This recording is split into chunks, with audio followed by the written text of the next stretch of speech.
CM Revanth Reddy మీడియాతో మాట్లాడుతున్నారు. ఆ లైవ్ చూద్దాం. ఉపరాష్ట్రపతి అభ్యర్థిగా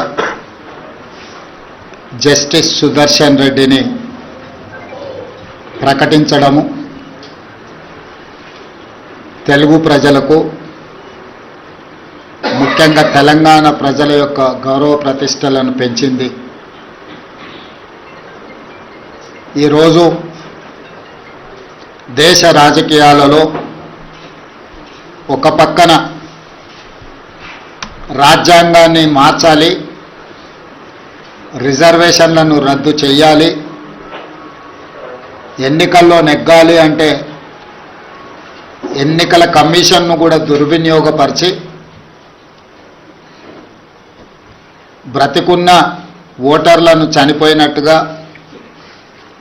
లేని ఓటర్లను ఉన్నట్టుగా నమోదు చేసి ప్రజాస్వామ్య ప్రక్రియను అపహాస్యం చేస్తున్న ఎన్డీఏ ఒక పక్కన,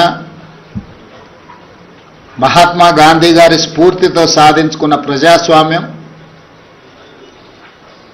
శాంతియుతంగా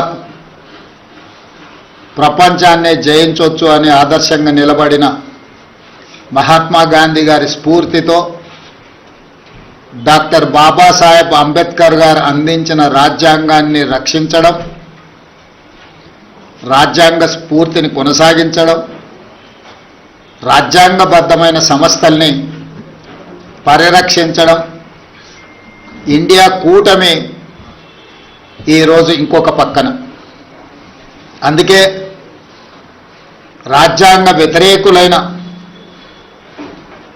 రాజ్యాంగాన్ని రద్దు చేయాలని కుట్రలు చేస్తున్న వాళ్లను ఈ ఉపరాష్ట్రపతి ఎన్నికల్లో ఓడించడానికి ఇండియా కూటమి రాజకీయ పార్టీలకు అతీతంగా, రాజకీయాలతో సంబంధం లేని ఒక వ్యవసాయ రైతు కుటుంబంలో జన్మించిన తెలంగాణ బిడ్డ, ఉస్మానియా యూనివర్సిటీ పట్టభద్రుడు, తెలంగాణ హైకోర్టు జడ్జిగా, ఇతర రాష్ట్రాలలో చీఫ్ జస్టిస్గా, సుప్రీంకోర్టు జస్టిస్గా సుదీర్ఘకాలం సేవలను అందించి రాజ్యాంగాన్ని పరిరక్షించడమే కాదు, రాజ్యాంగ నిపుణుడిగా పేరుగాంచిన జస్టిస్ సుదర్శన్ రెడ్డిని ఈరోజు అభ్యర్థిగా ప్రకటించడం మనందరికీ గర్వకారణము. ఈరోజు వారిని గెలిపించవలసిన బాధ్యత ప్రతి తెలుగువాడి మీద ఉన్నది. దేశ రాజకీయాలను ప్రభావితం చేయగలిగిన, దేశ ఆర్థిక వ్యవస్థను ప్రపంచంతో పోటీ పడే విధంగా తీర్చిదిద్దిన పివి నరసింహారావు గారి తర్వాత మళ్ళీ తెలంగాణ ప్రాంతానికి జస్టిస్ సుదర్శన్ రెడ్డిని ఇండియా కూటమి ఉపరాష్ట్రపతి అభ్యర్థిగా ప్రకటించడం మనందరికీ గర్వకారణము.